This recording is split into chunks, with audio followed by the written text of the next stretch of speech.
Assalamualaikum warahmatullahi wabarakatuh. Bertemu lagi dengan saya, Ibu Heni Permatasari. Pada kesempatan kali ini, saya akan menyampaikan konsep asuhan keperawatan dan dokumentasi keperawatan kesehatan kerja untuk bagian 1. Selanjutnya nanti akan ada bagian kedua dan ada bagian ketiga dari video ini. Baik, kita mulai. Sebagaimana kita ketahui bahwa pada saat ini jumlah pekerja di Indonesia itu sangat tinggi, sehingga kondisi ini disebut dengan bonus demografi, ya. Bonus demografi ini terjadi pada tahun 2025 maksud saya. Sedangkan pekerja itu sendiri adalah kelompok berisiko, ya. Nah, kemudian pekerja sebagai kelompok berisiko, nanti kita akan lihat di PowerPoint berikut berkait dengan penjelasan itu. Karena pekerja adalah kelompok berisiko, maka angka kesakitan, angka kematian, dan angka kecelakaan kerja itu pasti akan meningkat dan membutuhkan dana yang tinggi. Nah, kebutuhan akan dana yang tinggi, kemudian penurunan produktivitas ini menyebabkan turunnya produktivitas dan kerugian negara akibat dari pembiayaan kesehatan yang tinggi untuk pekerja. Nah, kemudian kita tahu bahwa dengan adanya revolusi 4.0, kemudian berbagai sistem di dalam pekerjaan, misalnya sistem kerja shift, upaya untuk meningkatkan kesehatan pekerja itu haruslah dilakukan dengan sebaik mungkin. Karena kalau tidak itu akan memberikan dampak negatif terhadap aktivitas kerja, proses kerja, dan itu mencakup aspek bio, psiko, sosio, spiritual. Jadi apa yang terjadi adalah peningkatan penyakit akibat kerja, penyakit akibat hubungan kerja, kematian kerja, dan hal-hal lain yang merugikan produktivitas pekerja.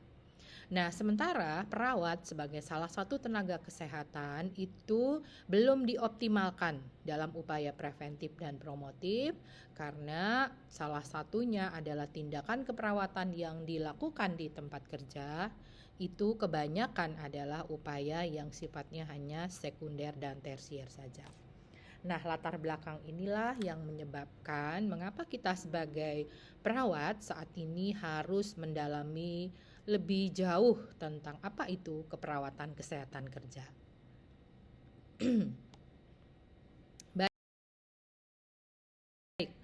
keperawatan kesehatan kerja atau kita kenal sebagai occupational health nursing itu adalah cabang khusus dari keperawatan komunitas. Jadi, cabang khusus dari keperawatan komunitas ini mengaplikasikan ilmu dan konsep dan merupakan framework dari berbagai disiplin ilmu, yaitu ilmu keperawatan, kedokteran, kesehatan masyarakat, ilmu sosial, dan ilmu perilaku, serta berbagai prinsip manajemen. Ya, kemudian tujuannya adalah meningkatkan dan memelihara status kesehatan pekerja. Seperti itu. Nah, kemudian kita juga memiliki konsep bahwa pekerja itu adalah kelompok berisiko, ya. Kenapa pekerja itu adalah kelompok berisiko? Karena pekerja itu memiliki karakteristik biologis yang terdiri dari usia, jenis kelamin, kondisi fisik, dan keturunan yang berbeda-beda berdasarkan biologisnya masing-masing. Seperti misalnya pekerja yang berusia lebih muda itu biasanya akan beresiko mendapatkan kecelakaan kerja karena kepatuhan terhadap penggunaan alat pelindung diri itu biasanya masih rendah dibandingkan dengan pekerja usia yang lebih tua. Sedangkan pekerja perempuan secara biologis itu memiliki kekhususan yaitu mengalami haid, ya, kemudian menikah, melahirkan, dan memasuki masa nifas itu nanti berpengaruh di dalam proses kerja dan aktivitas kerjanya. Kemudian karakteristik berikutnya adalah perilaku dari gaya hidup, pola istirahat, aktivitas olahraga, dan lain-lain itu nanti akan berpengaruh kepada pekerja itu secara individual maupun kelompok. Kemudian Lingkungan fisik dan sosial ini adalah hazard atau health hazard yang ada di tempat kerja, target pekerjaannya sendiri, visi dan misi di perusahaan atau tempat kerja, dan termasuk kompetisi yang ada di antara pekerja.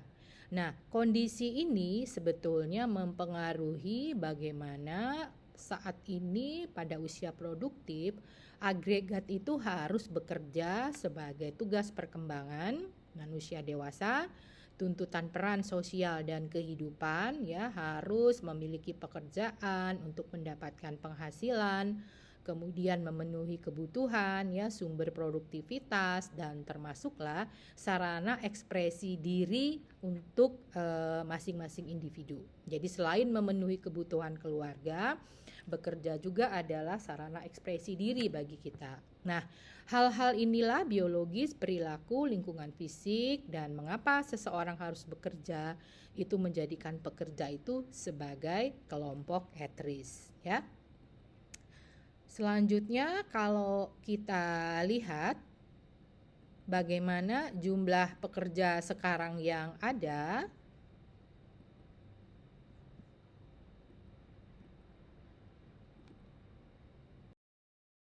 Baik, tadi sempat terputus ya. Kalau kita lihat sekarang bagaimana kondisi pekerjaan di Indonesia, kita lihat bahwa jumlah angkatan kerja di Indonesia saat ini mencapai 140,15 juta orang, dan data ini kita dapatkan dari data Badan Pusat Statistik pada tahun 2021 ya. Jadi kemungkinan pada tahun 2023 ini data ini sudah lebih meningkat ya. Jadi data ini menjelaskan gambaran bagaimana sebetulnya kondisi jumlah penduduk Indonesia yang bekerja ya. Jadi Indonesia memiliki 3 provinsi dengan jumlah pekerja yang banyak, yaitu Jawa Tengah, Jawa Tengah, Jawa Barat, Nusa Tenggara, dan termasuklah Provinsi Bali ya. Oke, nah ini tadi yang saya sebutkan, karena jumlahnya yang banyak dan pekerja adalah agregat risk, maka pekerja memiliki risiko untuk mendapatkan masalah kesehatan. Nah, berikutnya, pelaksanaan pelayanan kesehatan kerja itu juga diatur dalam undang-undang. Jadi, apa yang saya tampilkan di dalam PowerPoint ini adalah undang-undang, peraturan, kebijakan yang mengatur tentang dasar hukum kesehatan kerja, ya. Oke, selanjutnya kita akan bertanya, siapa sebetulnya perawat kesehatan kerja? Ya, perawat kesehatan kerja adalah perawat yang memiliki fokus utama memberikan pelayanan kesehatan kepada pekerja sesuai dengan perannya sebagai perawat. Jadi sebetulnya perawat kesehatan kerja atau perawat yang bertugas di tempat kerja itu karakteristiknya sama dengan perawat yang ada di tempat lain ya. Tapi fokus utamanya adalah memberikan pelayanan kepada pekerja ya. Peran yang dilakukan adalah peran promosi dan pemeliharaan kesehatan serta pencegahan terjadinya penyakit. Kemudian perawat kesehatan kerja ini dapat bekerja secara mandiri atau sebagai bagian dari satu tim yang kita sebut dengan occupational health professionals atau tim keselamatan kesehatan kerja yang biasa dikenal di Indonesia. Dan perawat juga melindungi dan meningkatkan kesehatan kelompok pekerja. Kemudian apa syarat untuk menjadi seorang perawat kesehatan kerja? Ya, nah kalau berdasarkan ketentuan dari American Association Occupational Health Nurse pada tahun 2015 ya, syarat menjadi OHN itu atau perawat kesehatan kerja itu adalah lulusan prodi S1 keperawatan pada tingkat generalis atau bachelor ya, bachelor in nursing. kemudian memiliki STR dari pemerintah, serta memiliki pengalaman minimal 2 tahun praktik di area pelayanan kesehatan primer, critical care atau di klinik gawat darurat ya. Nah, situasi di Indonesia sendiri, praktik keperawatan kesehatan kerja itu sebagian besar dilakukan oleh perawat yang berasal dari level vokasi. Namun sekarang ini sudah banyak juga perawat nurse S1 atau nurse generalis yang bekerja di tempat kerja, di institusi kerja maksud saya ya.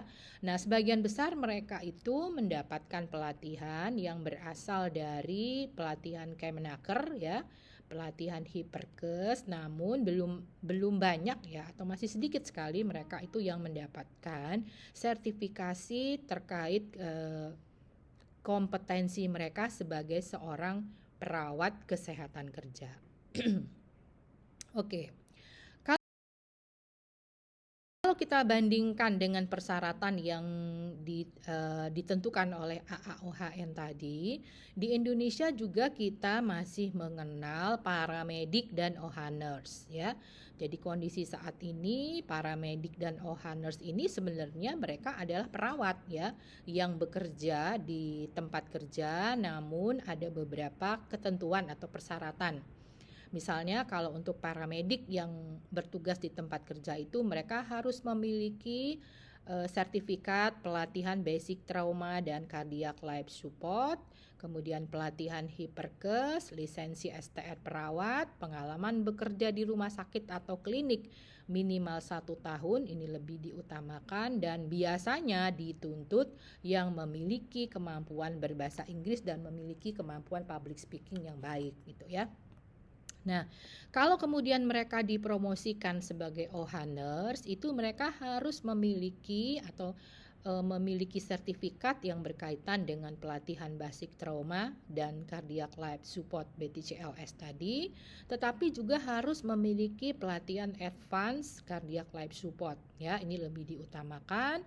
Kemudian mengikuti pelatihan Hiperkes, ada lisensi STR perawat, mampu berbahasa Inggris ya, termasuk public speaking, dan memiliki sertifikat lain, misalnya sertifikat yang berkaitan dengan pelatihan audiometri. Nah, itu yang kondisi yang ada di Indonesia saat ini. Jadi sebagian besar perawat yang bekerja di tempat kerja di Indonesia itu belum memiliki sertifikasi sebagai perawat dengan kompetensi kesehatan kerja yang dikeluarkan oleh organisasi profesi kita, Perkesja, dan atau oleh PPNI ya. Oke. Nah, kemudian apa ruang lingkup keperawatan kesehatan kerja? Jadi ruang lingkupnya adalah pengkajian dan surveillance terhadap pekerja dan tempat kerja, pelayanan keperawatan kesehatan kerja, manajemen kasus, promosi pencegahan dan perlindungan kesehatan, konseling, manajemen dan administrasi, berorientasi pada masyarakat. Kemudian mereka juga melingkupi riset dan analisis kecenderungan di area keperawatan kesehatan kerja, serta melakukan praktek keperawatan kesehatan kerja berdasarkan legal dan etik ya. Oke, selanjutnya bagaimana peran dan fungsi perawat kesehatan kerja? Jadi yang pertama adalah perannya itu sebagai pemberi layanan kesehatan atau clinician. Kemudian pihak manajerial mendukung pengembangan prosedur kebijakan perusahaan yang diharapkan memiliki dampak positif terhadap kesehatan, keselamatan, produktivitas. Maksud saya, kita mendukung pihak manajerial dalam hal ini. Kemudian pelaksana promosi kesehatan meliputi upaya merancang, mengimplementasikan, mengevaluasi upaya promosi kesehatan di tempat kerja, serta menjadi manajer kasus. Walaupun di Indonesia belum banyak ya, atau mungkin masih sedikit perawat yang bertugas sebagai case manager di tempat kerja, tapi di tempat lain, di negara lain maksud saya, ini sudah banyak yang diberlakukan atau banyak perawat yang menjadi case manager di tempat kerja. Kedudukan perawat kesehatan kerja sebenarnya perawat kesehatan kerja itu melakukan praktik di fasilitas kesehatan atau klinik kesehatan pekerja, ya. Keberadaan klinik ini disesuaikan dengan besar kecilnya institusi kerja atau perusahaan, jam operasional serta kompleksitas aktivitas kerja, ya. Kemudian AAOHN juga menetapkan standar perusahaan yang memiliki jumlah pekerja lebih dari 250 atau 250, ya, itu wajib memiliki 1 orang perawat kesehatan kerja. Jika perusahaan itu memiliki lebih banyak pekerja dan jam operasional yang lebih lama, misalnya bekerja dengan sistem 3 shift, maka jumlah perawat itu akan lebih banyak lagi, ya, dibutuhkan lebih banyak gitu.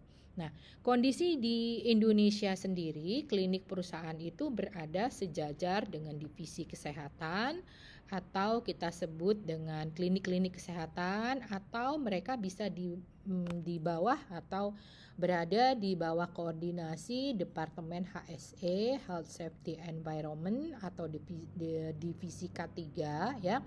Atau dapat juga berada di bawah Departemen Sumber Daya Manusia. Penanggung jawab klinik atau koordinator itu adalah seorang dokter yang bertanggung jawab kepada perusahaan. Nah, kemudian peran utama perawat kesehatan kerja.